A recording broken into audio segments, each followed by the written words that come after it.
Hello नाज़रीन। तो सयानी के इस एपिसोड में आप देखने वाले हैं कि किरण की मां शादी पर खूब अखराजात कर कर जो है अब बहुत ज़्यादा मुतमईन है कि उन्होंने किरण की ससुराल में नाक ऊंची कर दी है।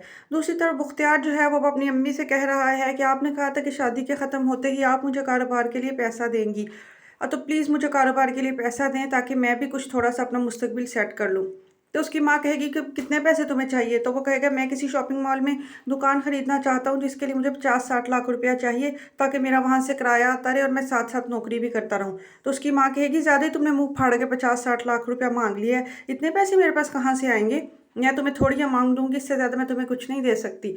तो मुख्तियार कहेगा कि क्यों किरण ने मुझसे वादा किया था कि सारी शादी उसकी अच्छे तरीके से हो जाए और मैं उसका भरपूर साथ दूँ, तो वो मुझे कारोबार करवा देगी। तो आप किरण से बात करें ना, उसके पास इतना करोड़ों का महल और इतनी कीमती ज़ेवरात हैं, अपने शौहर से कहें मेरी वो थोड़ी-सी मदद कर दे।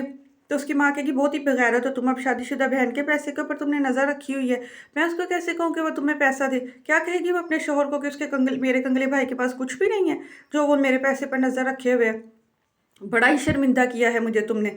दूसरी तरफ जो है किरण की जो दादी हैं, वो अपनी बहू से कहेंगी शर्मिंदा करने वाली हरकतें तो तुम सभी करते हो। अब तुमने शादी पर तुम लोगों ने क्या-क्या हरकतें की। इतनी 1.5 करोड़ रुपए की लॉटरी जो कोई मामूली बात नहीं थी, जो तुम लोगों ने सारे का सारा पैसा शादी पर उड़ा दिया।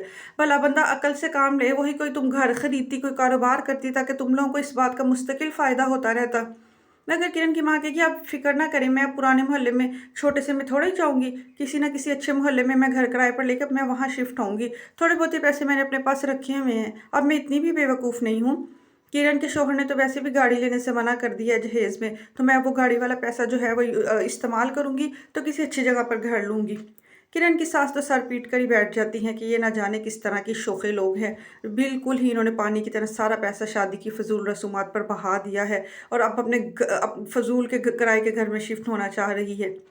वो कहती हैं कि मैं किस-किस को समझाऊँ? मुझे तो इस दिन से डर आ रहा है कि अगर किरण के शौहर को तुम लोगों की असलियत पता लग गई तो ना जाने उस दिन बच्ची का घर बसेगा भी कि नहीं बसेगा, और तुम लोगों को फ़िज़ूल किस्म की बातों की पड़ी हुई है। मगर मुख्तियार अपनी माँ को मुसलसल ही ज़ोर देता रहेगा कि वो किरण से बात करे, मुझे कारोबार के लिए पैसा चाहिए। वो खुद बड़े मज़े और ऐश कर रही है, इतना पैसा लेकर वो कहाँ जाएगी? थोड़ा-सा हिस्सा अगर भाई को भी दे देगी तो क्या फ़र्क पड़ जाएगा? मुख्तियार अपनी माँ को मनाने की कोशिश कर रहा है और उसकी माँ कहती है ठीक है, वो देखेगी, वो मौका देखकर किरण से बात ज़रूर कर लेगी।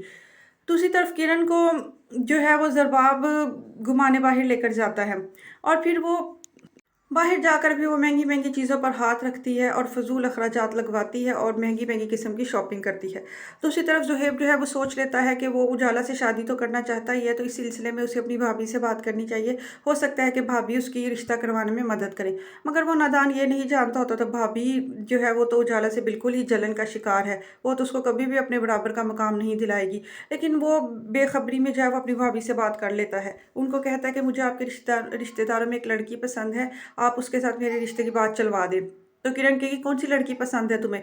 तो वो कहेगा कि मुझे उजाला पसंद है, मैं उसके साथ शादी करना चाहता हूँ। किरण तो वो बात सुनकर जो है हत्थे से ही उखड़ जाएगी। वो कहेगी उस जैसी बदकिरदार लड़की ही तुम्हें मिली थी शादी करने के लिए, यतीम मस्कीन सी। तो ज़ुहैब कहेगा कि वो ऐसी लड़की नहीं लगती भाभी, आप किसी लड़की पर इस तरह से इल्ज़ाम कैसे लगा सकती हैं? किसी की ऐसी किरदार कुशी कैसे कर सकती हैं? और यतीम मस्कीन होने में कौन-सी बुराई है? ये तो कुदरत के फ़ैसले होते हैं। और उजाला के ऊपर आप इस तरह के इल्ज़ाम ना लगाएँ, मैं आपकी किसी बात का यकीन नहीं कर सकता। किरण जो है वो उसका दिमाग बहुत ख़राब करने की कोशिश करेगी, मगर ज़ुहैब जो है वो अपनी धुन का पक्का है और वो इंसानों की पहचान रखता है। वो समझ जाता है कि जो किरण है वो चाहती ही नहीं है उजाला के साथ ज़ुहैब की शादी हो, क्योंकि वो जानता है कि उस उजाला एक मासूम और पाकीज़ा लड़की है और किरण जो भी उसके बारे में बातें करने की कोशिश कर रही है वो सिर्फ़ इस वजह से कि ज़ुहैब को उसके मकसद से हटा सके। मगर जब किरण देखती है कि यहाँ तो कोई दाल ही नहीं गल रही है, कोई किसी बात का कोई असर ही नहीं हो रहा, तो वो दनदनाती हुई गुस्से में अपनी माँ के पास चली जाती है। अपनी माँ को कहती है इस उजाला की शादी करो और इसको इस घर से निकालो। उसकी माँ कहती है इतने गुस्से में क्यों आई हो, क्या बात है? तो किरण उसको सारी बात बताती है कि ज़ुहैब जो है वो उजाला से शादी करना चाहता है और कहता है कि उसे उजाला बहुत पसंद है। माँ आप देखिए इसने मेरी शादी के दौरान मेरे देवर पर कैसे डोरे डाले हैं। तो उसकी माँ भी गुस्से में आ जाएगी, वो कहेगी क्या मेरी नाक के नीचे ये इश्क मशूक़ी की ये वाली हरकतें करती रही है? इस टेढ़े मुँह वाली ने तुम्हारे देवर को कैसे फँसा लिया? मैं देखती हूँ इसकी शादी उसके साथ कैसे होती है। तुम इस बात की फ़िक्र ही ना करो, इसका तो ऐसा इंतज़ाम करूँगी कि इसके होश ठिकाने आ जाएँगे। बस किरण को अपनी माँ से बात करके तसल्ली हो जाती है, क्योंकि वो जानती है कि उसकी माँ ही है जो इस शादी को रोक सकती है। दूसरी तरफ ज़ुहैब की बहन भी अपनी माँ से बात करती है कि ज़ुहैब जो है वो उजाला को पसंद करता है, उससे शादी करना चाहता है। मगर ज़ुहैब की माँ भी फ़ौरन सुनते ही इस बात से इनकार कर देती है कि इस तरह के शोखे और नमूदो नुमाइश वाले शोबाज़ लोगों के घर से वो एक लड़की तो ले आई हैं, दूसरी लड़की उस ख़ानदान से कभी नहीं लाएँगी। वो कहती है मैं तो पहली बहू लाकर ही पछता रही हूँ, उसकी अजीब गरीब हरकतें मुझसे बर्दाश्त नहीं होती, दूसरी लड़की तो वहाँ से मैं बिल्कुल नहीं लाऊँगी।